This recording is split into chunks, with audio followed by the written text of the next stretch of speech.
उससे अपना जीवन निर्वाह करता है। जो कुछ वृक्ष उसको दे देता है उससे अपना काम चलता है। और एक उस बल की वृक्ष की जड़ के आश्रय से अपना घर बांध करके रहता है। तो तीनों ही वृक्ष की शरण है। तो उसने तो वृक्ष का आश्रय ले रखा है, एक वृक्ष के फल के ऊपर निर्भर है और एक वृक्ष को पकड़े हुए है। तो भगवान का भजन ध्यान करना ये भगवान को पकड़े रहना है और भगवान की आज्ञा का कठपुतली की भांति पालन करना या भगवान की आज्ञा की माफक की अपने जीव का चलाना, ये भगवान के ऊपर निर्भरता है। और भगवान के चरणों में जाकर गिर जाना कि भगवान अपने लिए सुख दुख लाभ हानि जो कुछ एक प्रकार से प्रदान करे, बस उस भगवान के विधान में खुश होना। तो हम लोगों को अपनी इच्छा से कुछ करना तो भगवान की आज्ञा की माफ करना। गीता में जैसे भगवान ने आज्ञा दी है, जो अपना कर्तव्य बतला है उसको करते रहना, ये भगवान की आज्ञा का पालन करना, भगवान की आज्ञा के पालन के ऊपर निर्भर होना है। और एक अपने किए कर्मों के अनुसार जो भगवान फल देते आए हैं और देते हैं, हम कर्म करने के स्वतंत्र है और फल भोगने में बिल्कुल स्वतंत्र है। तो उस फल में भगवान का आश्रय होना चाहिए, भगवान पर निर्भर होना चाहिए, यानी भगवान के ऊपर निर्भर कर जो शरण के जो हो जाना चाहिए कि जैसे भगवान की मर्जी वैसे करे और उसमें हम खुश हों। भगवान के विधान को भगवान का भेजा पुरस्कार मान करके उसको हम स्वीकार करें और एक जीविका जो है सो भगवान पर ही रहे, भगवान की आश्रय होकर के रहें। तो सभी शरण के अंग हैं। तो जैसे मन मना हुआ मद भक्तो और मद याजी मांग नमस्कुरु, भगवान के चरणों में जाकर नमस्कार करना, गिर जाना, ये तो वो है कि भगवान हमारे लिए जो कुछ सुख दुख भेजे वो भगवान का पुरस्कार मान करके हमको भगवान का विधान मान करके स्वीकार करना चाहिए। जो अपराधी आदमी चरणों में गिर जाता है तो यही बात को लेकर के गिरता है कि चाहे मालिक जो कहेगा उसका वही मुझको स्वीकार है, मेरे लिए जो विधान कर दे। कोई अपराधी आदमी अपनी शरण आ जावे तो शरण जाने वाले का तो यह कर्तव्य है कि जो कुछ मालिक कह देगा बस उसमें अपने संतोष है। और भगवान को हर वक्त याद करना जो है, हर वक्त भगवान को याद रखना, ये भगवान का आलम्बन है, चिंतन है। और भगवान की अपने पूजा करना, ये भगवान की आज्ञा का पालन करना, ये भगवान की पूजा करना। ये तीन खास बात रही। चौथी बात रही मद भक्तो भावे, तो उसमें लेना चाहिए कि किसी में भी प्रीति नहीं रख करके भगवान के में प्रेम करना, वो तीनों से अलग। और तीनों में किसी के शामिल कर दे तो कोई आपत्ति नहीं। इस प्रकार से भगवान की शरण होना सब प्रकार से भगवान की शरण है। तो तमेव शरणं गच्छ सर्वभावेन भारत तत्प्रसादात् परां शांतिं स्थानं प्राप्स्यसि शाश्वतम्। गीता अध्याय 18 श्लोक 22 में भगवान अर्जुन को कहते हैं कि उस परमात्मा की तू शरण जा। कौन परमात्मा? जो सब संसार के मां व्यापक है। तो किस प्रकार से? सर्व भावेन। तो सर्व भाव जो है उसको प्रकार में अर्थ लेवे तो मन से, वाणी से, शरीर से, इंद्रिया से, सब प्रकार से भगवान की शरण होना ही सर्व भाव से शरण होना है। और भाव को अर्थ यदि भाव रखे, प्रकार नहीं लेवे, तो यो कि भी आप ही हमारे माता पिता भाई बंधु सका धन द्रव्य सब कुछ आप ही हो। तुमेव माता च पिता तुमेव तुमेव बंधु से सखा तुमेव तुमेव विद्या द्रविणं तुमेव सर्वं मम देव देव। हे देवों के देव, आप ही मेरे सब कुछ हो। आप ही माता, आप ही पिता, आप ही बंधु, आप ही सगा, आप ही हमारे लिए ऐश्वर्य धन और आप ही विद्या और जो कुछ बाकी सब चीज है सो आप ही हो। तो ये सर्व भाव से भगवान की शरण हो। देखो कि भाव तो यह है इनकी वात्सल भाव, शक्य भाव, दास भाव, तो बोले ये सब इसके अंतर्गत ही है। तुम्हें माता से पिता तुम्हें उसके अंतर्गत है, जो कि वात्सल्य भाव है। माता पिता का लड़के के प्रति वात्सल्य भाव है, लड़के का माता पिता के प्रति वात्सल्य भाव है। और सखा तुम्हें सखा जो है वो सख्य भाव, उसमें सखे का अपने प्रति मित्र भाव है, अपना सखे के प्रति मित्र भाव है। और यही बात बंधु के में है, उसमें भी सख्य भाव है। और दास भाव उसे के अंतर्गत भी लिया जा सकता है कि तुम्हें माता से पिता, तुम्हें माता हो, तुम्हें पिता हो, आप हमारे स्वामी में आपका सेवक, तो उसके अंतर्गत स्वामी सेवक भाव। तो तुम्हें सर्वम मम देव देव, हे देव देव आप हमारे सब कुछ हो, उसमें दास भाव है। तो सारे भाव इनके अंतर्गत है। जो कुछ बच गया हो तो उस तुम्हें सर्वम मम देव देव है, हे देव सब कुछ आप हमारे हो। मेरी बात मैं कहूंगी तो सब भाव से भगवान की शरण होना चाहिए, सब प्रकार से भगवान की शरण होना चाहिए। यही बात भगवान ने शब्दांतर से की, जगह जगह कही। ये कामांग प्रबद्धंते तांग तथे भयाम, हम जो जिस प्रकार से मुझको भजते उनको मैं उसी प्रकार से भजता हूँ। तो यहाँ यथा और तथा शब्द है, ये प्रकार के अर्थ में है। तो जो जिस प्रकार से मुझको भजता उसको वैसे भजता हूँ, ये अर्थ प्रकार के रूप में लिया जा सकता है। भाव के अर्थ में जो जिस भाव से मुझको भजता उसको मैं उसी भाव से भजता हूँ। जहाँ प्रकार वाचक शब्द आता है वहाँ भाव का अध्ययन किया जा सकता है, और जहाँ भाववाचक शब्द आते हैं वहाँ प्रकार का अध्ययन किया जा सकता है। तो तुम्हें शरणं गच्छ सर्व भावेन, उस परमात्मा की तू सर्व भाव से शरण हो, तो शरणागत में सर्व भावेन शब्द आया। और भजने की बात आई तो सब प्रकार शब्द आया। तो सब प्रकार से जो मुझको भजता उसको मैं सो सब प्रकार से भजता हूँ, या जिस प्रकार से मुझको भजता उसको मैं उसी प्रकार से भजता हूँ। प्रकार क्या कि जो मेरा ध्यान करता उसका मैं ध्यान करता हूँ, और जो मेरे प्रति सर्वस्व अर्पण कर देता है उसके लिए मैं अपना सर्वस्व अर्पण कर देता हूँ। ये प्रकार अर्थ में।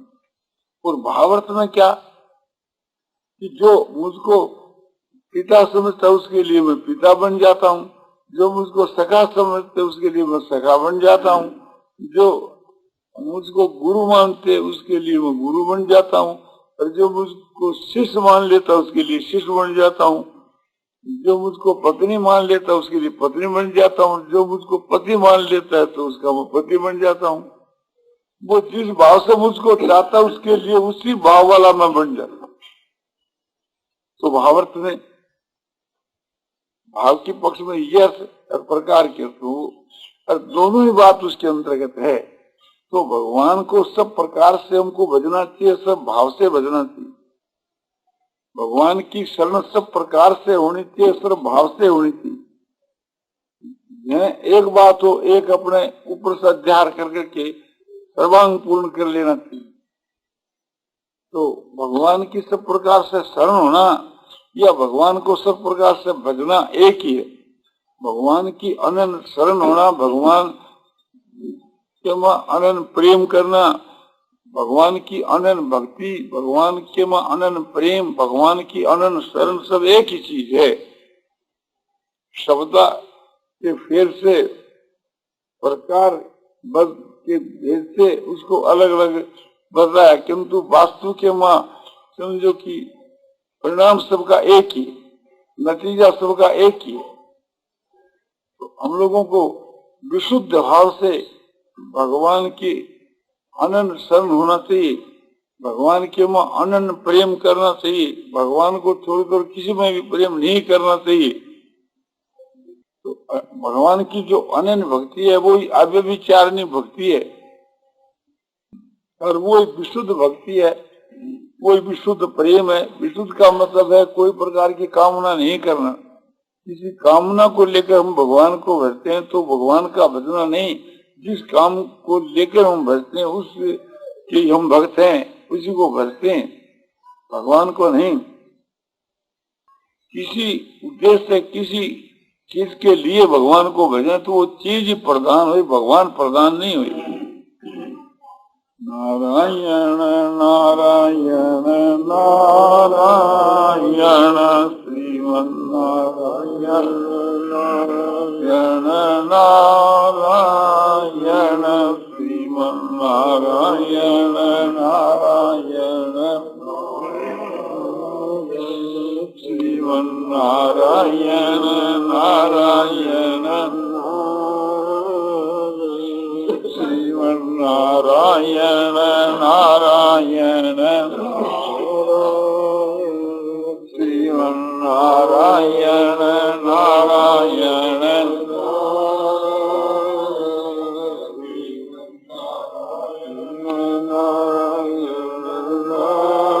सियावर रामचंद्र की जय। मोर मुकुट वंशी वाली। जहाँ भगवान की शरण का विषय आता है और शरण के जहाँ प्रकार बतलाए जाते हैं, उस भक्ति एक उसका अंग बन जाती है। और जहाँ भक्ति का प्रकरण आता है वहाँ शरण जो है सो उसका अंग बन जाता है। तो वास्तु के बीच के वहाँ समझो कि प्रकार भेद है और मूल में कोई भेद नहीं। कि जैसे भगवान ने कहा कि भक्त्या तुलन्या शक्य है एवं विदोर्जुन ज्ञातुम दृष्टुम तत्वेन परिवेशम च परम तव। हे अर्जुन, अनंत भक्ति के द्वारा मैं दर्शन देने के लिए बाध हूँ। जैसा दर्शन तुझको दिया ऐसा दर्शन दे सकता हूँ और तत्व से जानने में आ सकता हूँ और मुझ में वो प्रवेश भी कर सकता है अनंत भक्ति से। वो अनंत भक्ति क्या है? मत कर्म कृण मत परमो और मत भक्त संवर्जित हो निर्वैर सर्वभूतेषु यश मामेति पांडवे। मत कर्म कृण, जो मेरे लिए कर्म करता है और जो मेरी शरण है, माने मेरे प्राण है और मेरे में प्रेम करने वाला है और संसार में आसक्ति से रहित है और सब भूतों में वैर भाव से रहित है, ये पांडव हुए मुझको प्राप्त हो जाता है। तो यह भक्ति में शरणागति है, उसका अंग बन गया। मन मना हुआ मद भक्तो भव, जैसे मद भक्तो भव, मेरा भक्त बन गया तो वह भक्ति है सो अंग बन गया शरणागति का। और यह शरणागति है सो भक्ति का अंग बन गया। मत कर्म कृण, यार मेरे लिए जो काम करे भगवान की आज्ञा के अनुसार और भगवान के लिए ही हम सब क्रिया करें तो उसको भगवान कहते हो मत कर्म कृण, यानी मेरे अर्थ कर्म करने वाला है। और मत परम, जो भगवान के आश्रय हो उनकी शरण हो, भगवान कहते वो मेरे परायण है, मेरी शरण है। और मत भक्त है, जो मेरे में प्रेम करे, मेरा ही भजन करे, वो मेरा भक्त है। तो यहाँ तीन बात कही और वहाँ चार मन मना हुआ मत भक्तो मध्याजी मांग नमस्कुरु। यहाँ पर मत कर्म के मत परमा मत भक्त भक्त जो है शब्द उसके अंतर्गत है भगवान का भजन करना, वीर प्रेम भी एक के अंतर्गत दोनों है। और यहाँ मत कर्म करने के अंतर्गत भगवान की पूजा है। अपने अपने कर्मों के द्वारा भगवान को पूजकर परम गति को प्राप्त होता है। भगवान कहते हैं यत प्रवृत्ति भूताना ये न सन्निधम तम स्वकर्मणा व्यर्थ स्वकर्मणा तम धैर्य सिद्धि गिनती मान है। जिस परमात्मा से यह संसार पैदा हुई है, जो परमात्मा इस संसार में व्यापक है, उस परमात्मा को अपने अपने कर्मों के द्वारा पूजकर मनुष्य परम सिद्धि को प्राप्त होते हैं।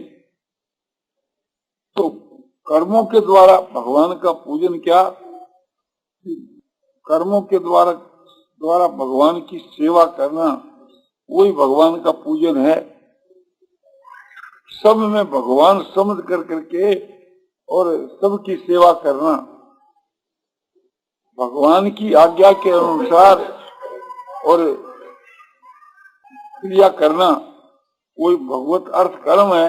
और वही समझो कि भगवान की पूजा है।